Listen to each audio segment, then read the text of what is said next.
você que está nos ouvindo, vamos meditar um pouco na palavra do Senhor nosso Deus. Evangelho de João, o quarto evangelho ou o evangelho biográfico da vida de Jesus. Te convido a lermos 2 versículos apenas.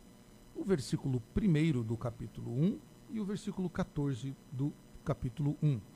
Diz assim a palavra do nosso Deus: No princípio era o Verbo, e o Verbo estava com Deus, e o Verbo era Deus. Verso 14. E o Verbo se fez carne e habitou entre nós, cheio de graça e de verdade, e vimos a sua glória, glória como o unigênito do Pai. Os evangelhos, em especial o evangelho de João, que vai narrar a vida de Jesus, a vida biográfica de Jesus, ou sua biografia divina, melhor dizendo, narram a mesma história, os 3 evangelhos, falando de toda a revelação para aquela jovenzinha chamada Maria, que se vê grávida pelo Espírito Santo. José, seu marido, também é avisado pelo anjo de que aquela criança não é uma criança qualquer e ele não deveria ter receio em tomar Maria como sua esposa. Porque Jesus, ele é Deus e ele se vestiu de pele humana. Em Jesus, o mistério da encarnação trouxe Deus para dentro da nossa história. Em Jesus, vemos a face de Deus, pois Jesus, ele é o intérprete de Deus, a exegese de Deus, o verbo de Deus. É isso que João está relatando no capítulo 1. Jesus veio para revelar a pessoa bendita de nosso Deus Pai Criador. Ele mesmo, o próprio Cristo, ele é Deus. Ele e o Pai, como ele próprio narrou no capítulo 17 do próprio texto de João, ele vai dizer que ele e o Pai são um. Quem vê Jesus, obviamente, vê o Pai. Quem está com Jesus, claramente, está com o Pai. O apóstolo João, no prólogo do seu evangelho, aqui logo nas primeiras falas, nas primeiras palavras, o apóstolo, ele abre as cortinas, acende a luz no palco da eternidade e mostra o verbo da vida. E ele diz: no princípio era o verbo, e o verbo era Deus, e o verbo estava com Deus, e o verbo era o próprio Deus. Dessa passagem sublime, desta verdade absoluta, nós podemos destacar 3 grandes coisas importantes nesta véspera de Natal, onde daqui a algumas horas nós estaremos com as nossas famílias, pelo menos a maior parte dos que estão nos ouvindo estará com suas famílias no grande banquete da mesa posta à sala, ou nos churrascos, ou nas confraternizações. Todos estarão festejando, comendo, bebendo, se divertindo, trocando presentes, vestido de roupa branca. Mas será que nós vamos nos lembrar do propósito desse dia, do que acontece de fato nesse dia? O que é que nós estamos celebrando nesse dia?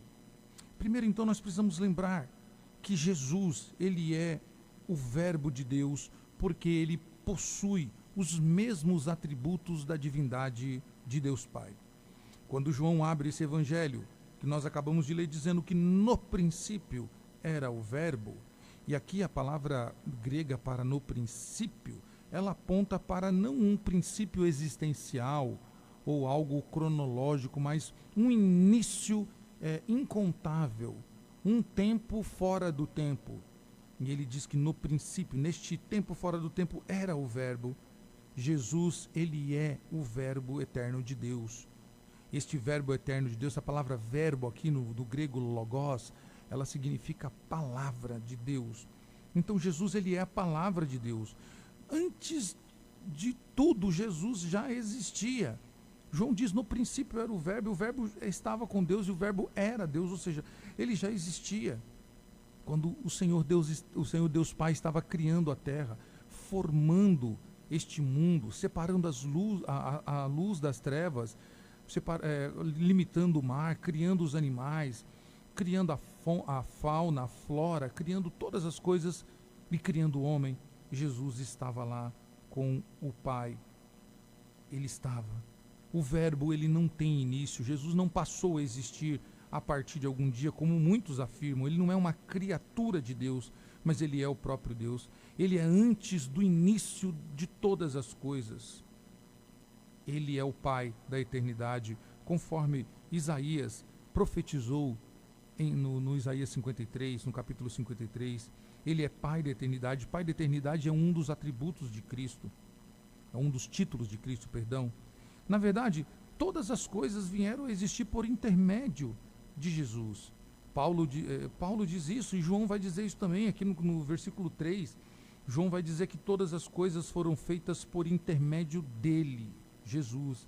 E sem ele, nada do que foi feito se fez. O Verbo de Deus é eterno.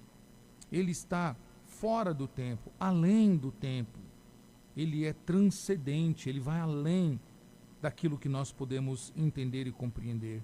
Mas ele é transcendente sem deixar de ser imanente.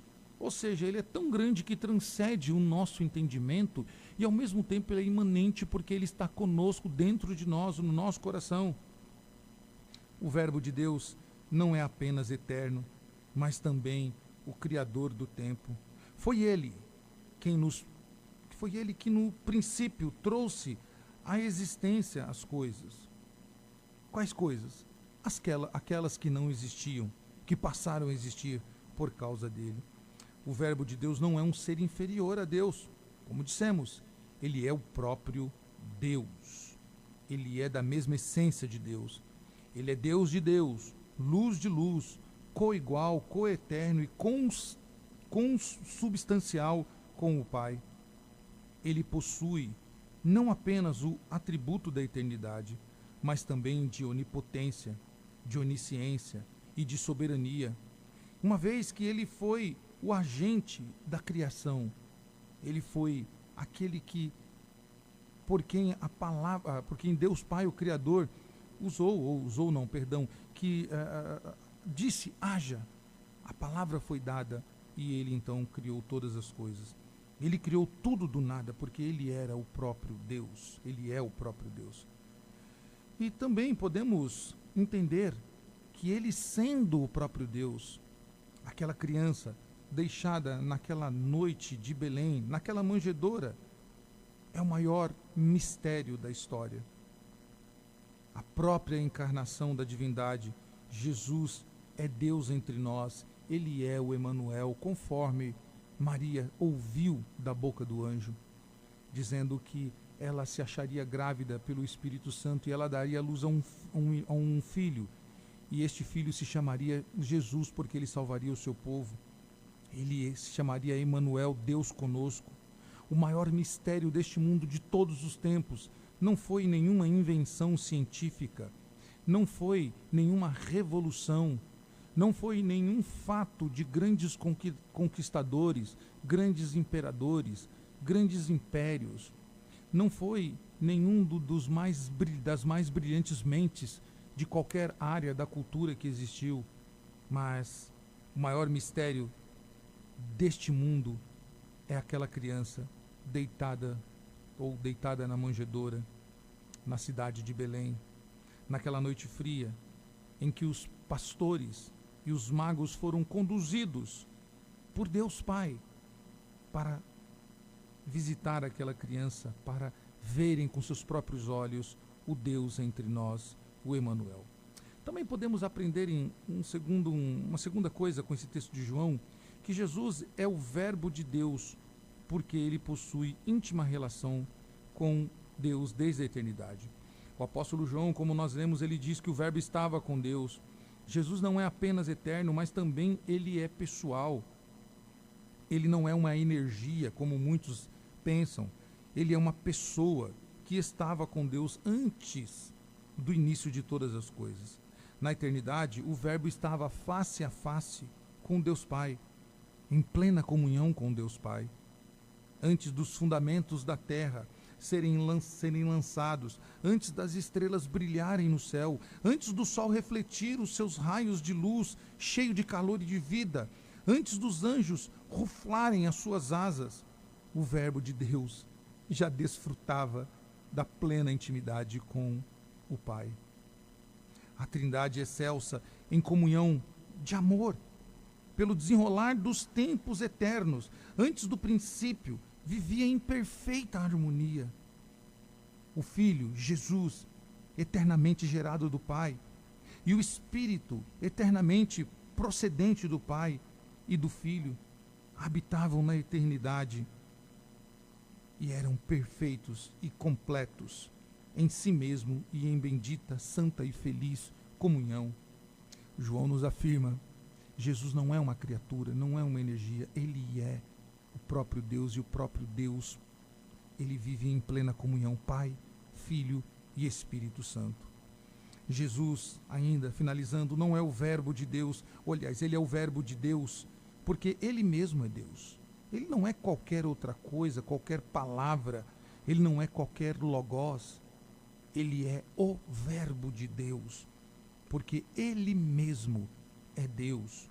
João conclui no verso 14, dizendo que o verbo, esse verbo dito por ele, já no começo, João vai dizer que o verbo se fez carne, ou seja, ele nasceu, habitou entre nós, cheio de graça e de verdade, e vimos a sua glória, como a glória do unigênito do Pai.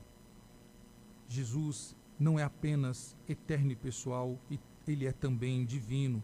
O Jesus de Nazaré não é apenas um grande homem ou um espírito iluminado, ele é o Criador dos homens, é a luz do mundo. Ele é Deus entre nós, como foi profetizado pelos profetas no Antigo Testamento. Ele é a verdade da verdade. Os deuses dos povos são ídolos mortos. Todos os outros, aqueles que querem ser um redentor, querem ser um Messias, todos eles são ídolos mortos, criados pela imaginação dos homens. Mas Jesus, ele é o Deus vivo, soberano, que por amor a mim e a você que está me ouvindo, ele se encarnou para cumprir o propósito eterno do Pai, que era de vir ao mundo e se entregar numa cruz para nos resgatar do pecado. E não só do pecado, mas da morte e do inferno. Jesus, ele é o Todo-Poderoso. Ele é o Todo-Poderoso Deus, que venceu a morte na cruz e está à direita do Pai, reinando absoluto no universo, e voltará em breve em glória para buscar-nos, para nos resgatarmos, a fim de que nós reinemos com Ele para todo o sempre.